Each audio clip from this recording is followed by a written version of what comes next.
7वां है ना। तो चलिए भारत के भूगोल का अगला चैप्टर पढ़ते हैं, भारत की जलवायु, और ये होगा चैप्टर नंबर 7, भारत की जलवायु, क्लाइमेट ऑफ इंडिया।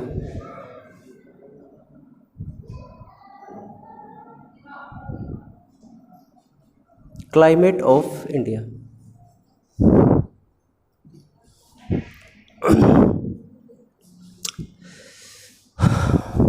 सबसे पहला क्वेश्चन ये है कि भारत की जलवायु कैसी है।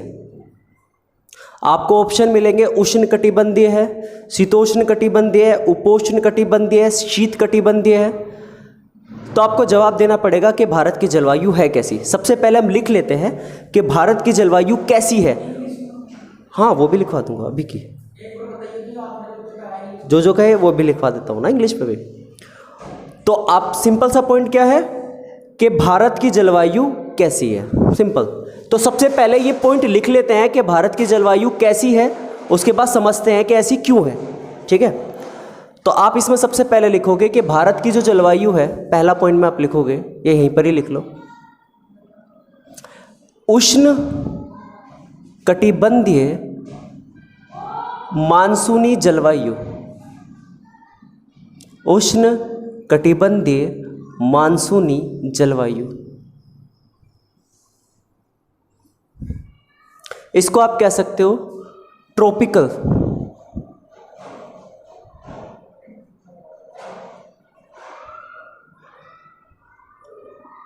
ट्रॉपिकल जोन,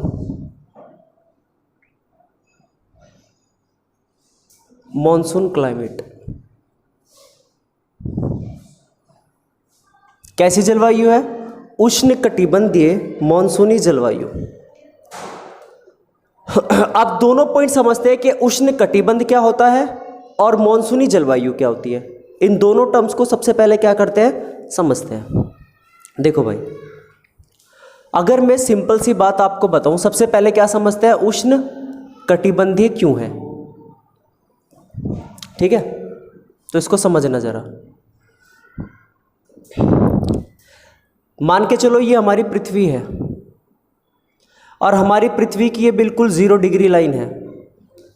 क्या नाम है इसका? इसी को कहते हैं भूमध्य रेखा, ठीक है भाई। इस भूमध्य रेखा में मतलब कितने डिग्री पर है? 0 डिग्री पर। एक इसके ऊपर है, एक इसके नीचे है। ऊपर वाली को क्या कहेंगे?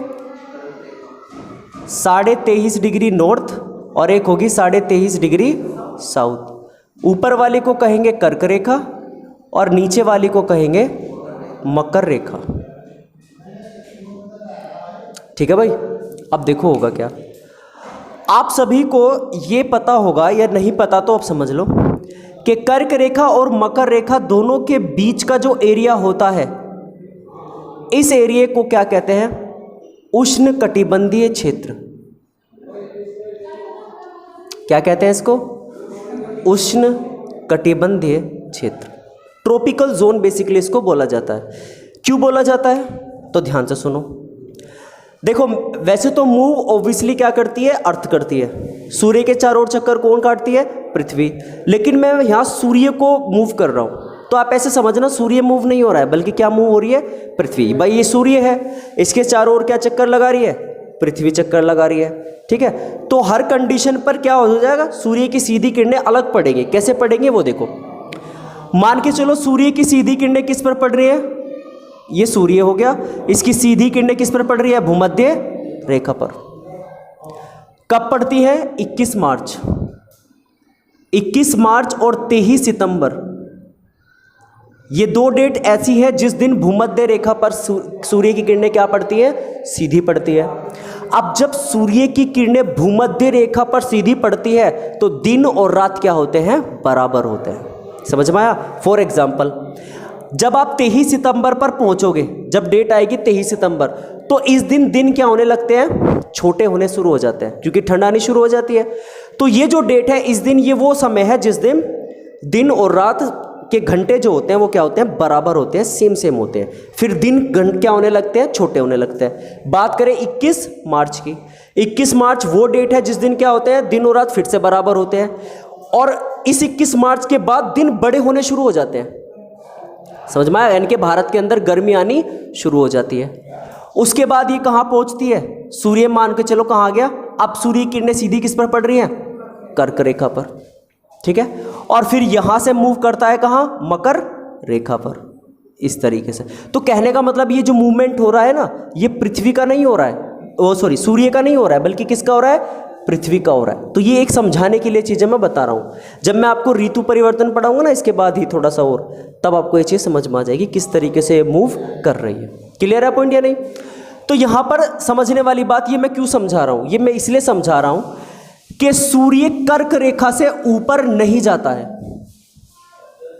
सूर्य कर्क रेखा से ऊपर नहीं जाता है, और सूर्य मकर रेखा से नीचे नहीं जाता है। कहने का मतलब सूर्य कर्क रेखा और मकर रेखा के बीच में ही रहता है। कहने का मतलब पृथ्वी जो सूर्य का चक्कर लगाती है वो कर्क रेखा और मकर रेखा के बीच ही किरणें पड़ती हैं, किसकी, सूर्य के, इसके अलावा और कहीं नहीं पड़ती। अगर पड़ती भी है तो यहाँ कैसी पड़ती है, तिरछी।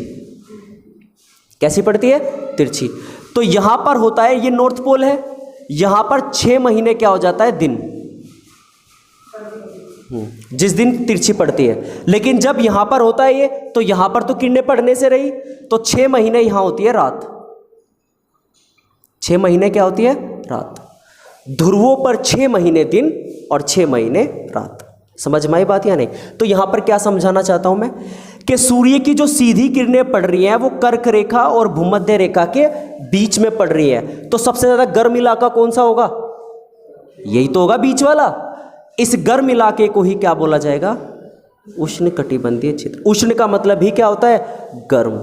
क्लियर है पॉइंट या नहीं? इसका मतलब ये है कि पृथ्वी के अंदर अगर कहीं गर्मी सबसे ज्यादा होगी तो वो कहाँ होगी, बीच में। क्लियर है पॉइंट या नहीं? अब भारत कहाँ है, भारत है यहां पर,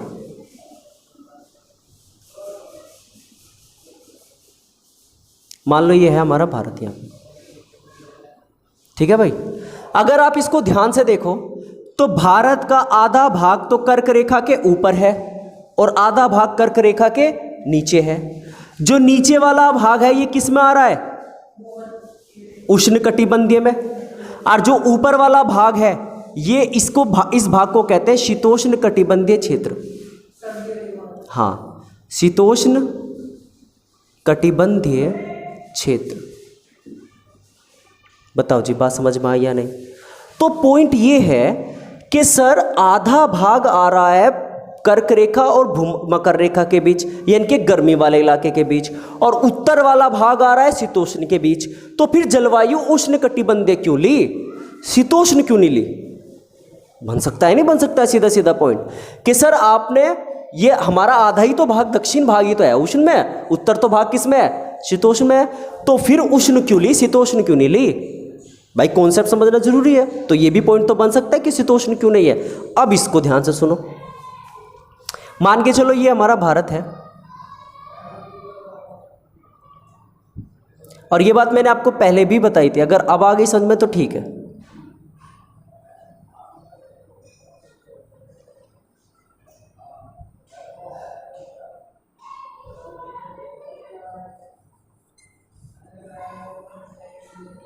तो ऐसे मान लो ये है हमारी कौन सी रेखा, कर्क रेखा, बीच वाली लाइन।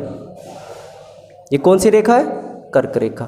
तो इसके ऊपर वाला भाग तो शीतोष्ण में आ रहा है और नीचे वाला भाग किस में आ रहा है, उष्ण में आ रहा है। तो होता क्या है, ध्यान से सुनो, यहां है हिमालय, यहां क्या है, हिमालय। अब हिमालय क्या करता है, रूस से आने वाली ठंडी पवनों को, जो ऊपर से ठंडी पवनें आ रही हैं, शीत पवनें आ रही हैं, उन सभी को क्या कर लेता है, रोक लेता है। और रोकने के कारण ये ठंडी पवनें भारत में एंटर नहीं कर पाती। अगर ये भारत में प्रवेश कर जाती तो भारत में क्या पड़ती, बर्फ पड़ती। लेकिन पवन, इन हिमालयों ने इन पवनों को क्या कर लिया, यहीं पर ही रोक लिया, और रोकने के कारण सारी की सारी बर्फ कहाँ पड़ जाती है, पर्वतों पर पड़ जाती है, भारत के अंदर एंटर नहीं करती, और करती भी है तो शिमला विमला की तरफ पड़ जाती है, बस। इससे ज़्यादा नहीं, जो बची कुची होती है ना वो एंटर कर जाती है। तो आपसे पूछा जाएगा कि भारत की जलवायु शीतोष्ण क्यों नहीं है, क्योंकि ऊपर से यानी कि रूस से आने वाली ठंडी पवनों को हिमालय क्या कर लेता है, रोक लेता है, इसलिए वो पवनें भारत में एंटर नहीं कर पाती। अब एक चीज़ यहाँ मुझे बताओ, इस नीचे वाले भाग में गर्मी क्या है, ज़्यादा है, तो कैसा प्रेशर, भाई गर्मी ज़्यादा है तो लो प्रेशर, यहाँ बन गया लो प्रेशर। ऊपर वाले भाग में क्या है, ठंड ज़्यादा है, ठंडा इलाका ज़्यादा है, तो यहाँ पर कैसा प्रेशर, पवने किस ओर से किस ओर, हाई प्रेशर से लो प्रेशर की ओर। अगर सामान्यतः मैं बात करूं तो ये वाली कंडीशन फॉलो होती है। बताओ जी, समझ में आई बात या नहीं आई?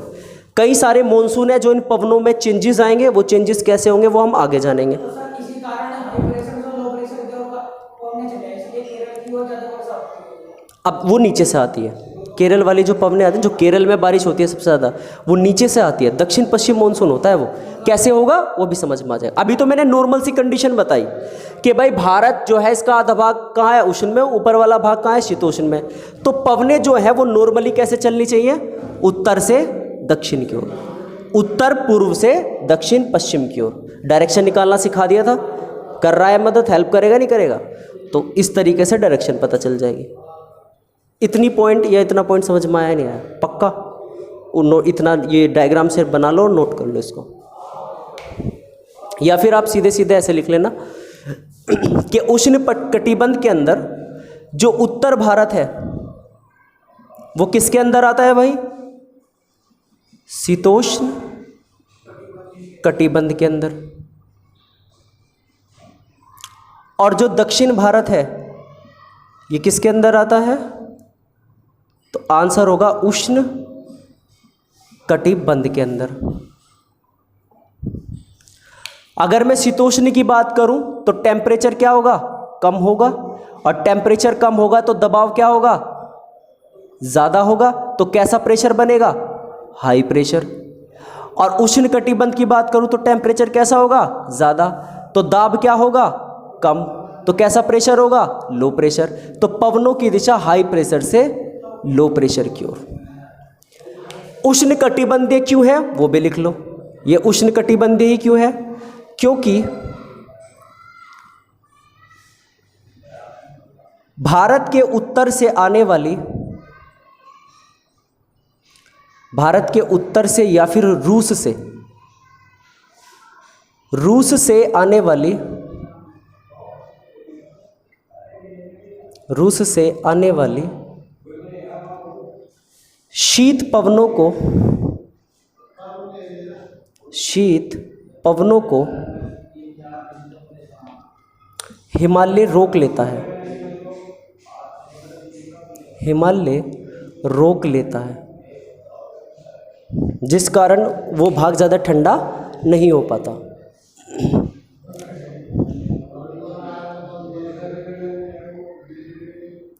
तो आप इसको नोट करो।